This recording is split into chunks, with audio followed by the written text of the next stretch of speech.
Selamat pagi anak-anak sekalian. Ibu harap kalian dalam keadaan yang baik dimanapun kalian berada. Sekalipun kita belajar dari rumah masing-masing, tapi Ibu harap kalian dapat belajar dengan baik. Untuk memulai pelajaran kita hari ini, mari kita berdoa lebih dahulu. Mohon pimpinan Tuhan. Kita berdoa. Bapa di dalam sorga, terima kasih Tuhan menolong kami sampai hari ini. Dan biarlah Tuhan, ketika kami sekarang mau belajar firman Tuhan, Tuhan menolong kami supaya kami diberi hikmat dan pengertian, dan kami dapat mengerti dan melakukan firman-Mu di dalam kehidupan kami sehari-hari. Di dalam nama Yesus kami berdoa dan bersyukur kepadamu. Amin. Hari ini kita akan memasuki pelajaran bab yang kedua, bagian yang pertama, gereja diutus ke tengah-tengah dunia. Pada bab yang pertama kita sudah belajar tentang hakikat gereja, bahwa hakikat gereja yang sesungguhnya adalah persekutuan orang percaya atau pribadinya, bukanlah gedungnya. Jadi gereja dipanggil keluar dari dunia dan diutus kembali ke tengah-tengah dunia.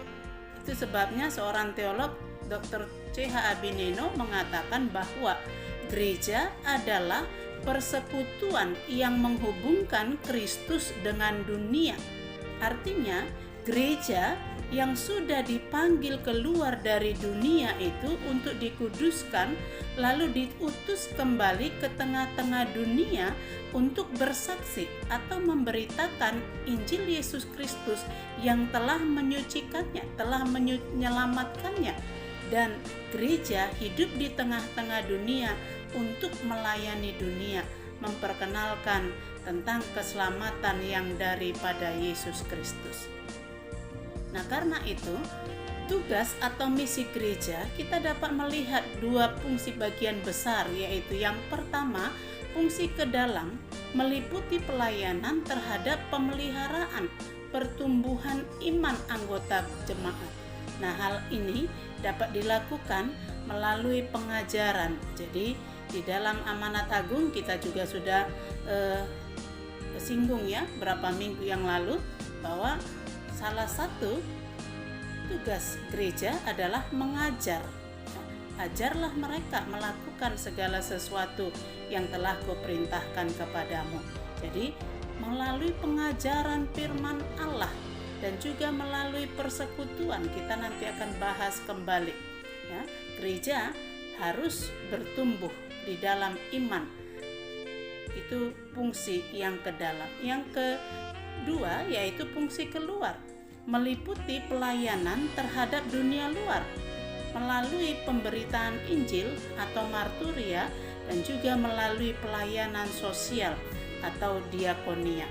Nah, kita akan membahas tentang tritugas gereja ya. Nah, yang pertama yaitu tugas gereja adalah bersekutu atau koinonia. Gereja sebagai satu keluarga Allah harus hidup di dalam persekutuan, saling membangun, saling menopang, saling melengkapi, saling mengasihi, saling mendoakan. Nah, sebagai satu anggota tubuh, sama seperti tubuh kita. Jika kelingking kita sakit, maka seluruh tubuh kita ikut sakit. Jika satu anggota kita dimuliakan, maka semuanya akan ikut bersukacita bersama-sama. Jadi sebagai satu anggota tubuh, kita sebagai orang percaya, sebagai gereja harus ikut merasakan kesulitan orang lain, harus ikut bersukacita dengan orang lain, bertumbuh bersama di dalam doa, di dalam iman kepada Yesus Kristus. Nah, jadi sebagai anggota tubuh kita adalah harus saling melengkapi ya. Itu Kristus kamu adalah tubuh Kristus dan kamu masing-masing adalah anggotanya sama. Jadi sama seperti anggota tubuh kita ada tangan, ada mata, ada kaki, ada jari, ada jantung, ya. Semuanya harus saling bekerja sama sebagai satu kesatuan untuk saling membangun. Tidak boleh saling membedakan, ya, karena setiap anggota memiliki tugas dan fungsinya masing-masing, yang satu dengan yang lain pasti berbeda. Tapi jika semuanya itu dapat bekerja sama, ya, maka akan terjadi satu pertumbuhan yang luar biasa. Nah, yang berikutnya di dalam persekutuan ada pujian, ya, ada doa, ada pengajaran akan firman Allah, dan kasih terhadap seorang akan yang lain. Jadi di dalam persekutuan, ya, kamu boleh ambil bagian pelayanan apapun, ya, gitu. Yang kedua yaitu tugas gereja adalah bersaksi atau marturia. Artinya mengabarkan Injil tentang keselamatan yang diberikan kepada Yesus Kristus kepada seluruh dunia, bahwa keselamatan itu terbuka untuk seluruh umat manusia di dunia ini. Dan tugas memberitakan Injil bukanlah hanya tugas para hamba Tuhan atau para rasul atau orang-orang dipilih, tetapi semua orang yang sudah percaya diberi tugas oleh Yesus Kristus yang disebut dengan amanat agung Yesus. Jadi sebelum Yesus naik ke surga, dia telah memberikan perintah kepada seluruh muridnya, seluruh orang yang percaya, untuk memberitakan Injil kepada seluruh dunia. Nah, itu tertulis dalam amanat agung Yesus Matius 28 ayat 19 sampai 20. Karena itu, pergilah, jadikanlah semua bangsa muridku, dan baptislah mereka dalam nama Bapa dan Anak dan Roh Kudus, dan ajarlah mereka melakukan segala sesuatu yang telah kuperintahkan kepadamu, dan ketahuilah, aku menyertai kamu senantiasa sampai kepada akhir zaman. Jadi perintah ini diberikan oleh Tuhan Yesus Kristus kepada seluruh orang percaya. Nah, bagaimana dan kepada siapa kita harus memberitakan Injil? Kisah Rasul 1 ayat 8 dikatakan begini, tetapi kamu akan menerima kuasa kalau Roh Kudus turun ke atas kamu, dan kamu akan menjadi saksiku di Yerusalem dan di seluruh Yudea dan Samaria dan sampai ke ujung bumi. Artinya, Injil harus diberitakan kepada semua orang, tetapi pertama-tama kepada keluarga kita, tetangga kita, orang-orang yang ada di sekitar kita, teman-teman kita, musuh atau orang yang membenci kita, bahkan kepada semua orang lewat lintas budaya dan suku dan bangsa.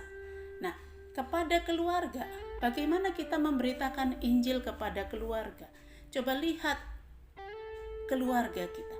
Ada berapa banyak anggota keluarga kita yang belum percaya kepada Tuhan?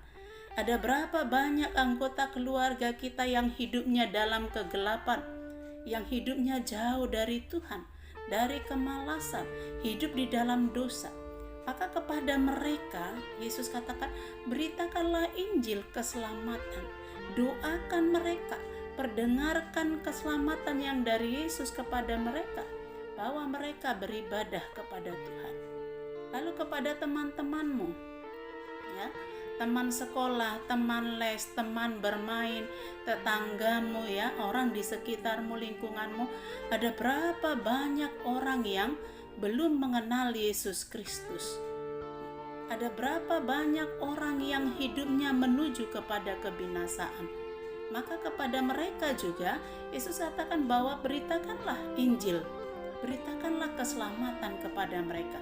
Ajak mereka ke gereja, doakan mereka dan sama-sama berdoa dengan mereka, menolong mereka di tengah pergumulan kesulitan hidupnya, yang menjadi teman yang setia bagi mereka. Nah, kepada orang-orang yang belum mengenal Yesus Kristus, orang-orang yang hidup dalam kegelapan. Dunia ini banyak sekali orang yang hidupnya dalam kegelapan, ya.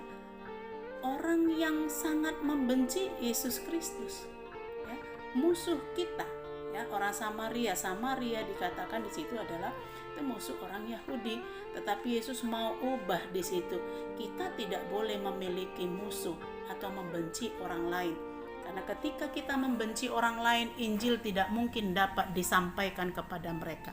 Tetapi tidak dapat dipungkiri, apakah karena iman kita atau karena hal yang lainnya, ada begitu banyak orang yang membenci kita, terlebih karena Injil, karena iman kepada Yesus Kristus. Tapi kepada mereka pun Yesus mengatakan bahwa beritakanlah Injil keselamatan kepada mereka, karena Injil keselamatan yang dari Yesus Kristus juga harus menjangkau seluruh hidup umat manusia di bumi, supaya mereka juga yang percaya boleh diselamatkan. Baru kemudian kepada seluruh dunia, lintas agama, budaya, suku, bangsa, semuanya. Injil harus diberitakan kepada seluruh dunia. 2 minggu yang lalu kita sudah belajar ini bahwa ada banyak misionaris, ya, orang-orang yang khusus mempersembahkan dirinya untuk pergi ke pelosok-pelosok daerah untuk memberitakan Injil tentang Yesus Kristus kepada seluruh umat manusia. Nah, berikutnya tugas gereja yang ketiga yaitu melayani atau diakonia. Ya, orang percaya harus punya prinsip hidup sama seperti yang diajarkan dan diteladankan oleh Yesus Kristus.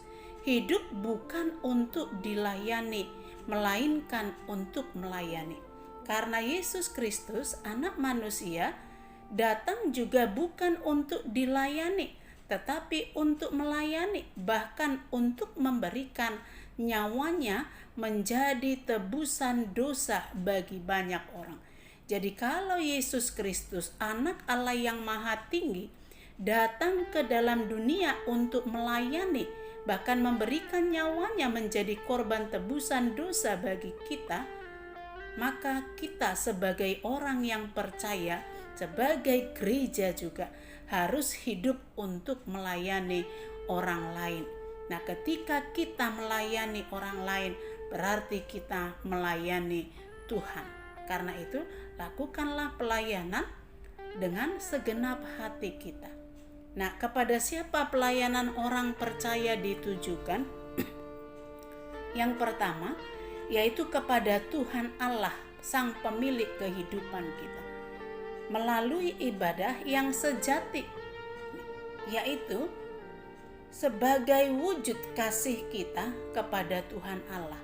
Roma 12 ayat 1 mengatakan, karena itu persembahkanlah tubuhmu sebagai persembahan yang hidup, yang kudus dan yang berkenan kepada Allah. Itu adalah ibadahmu yang sejati.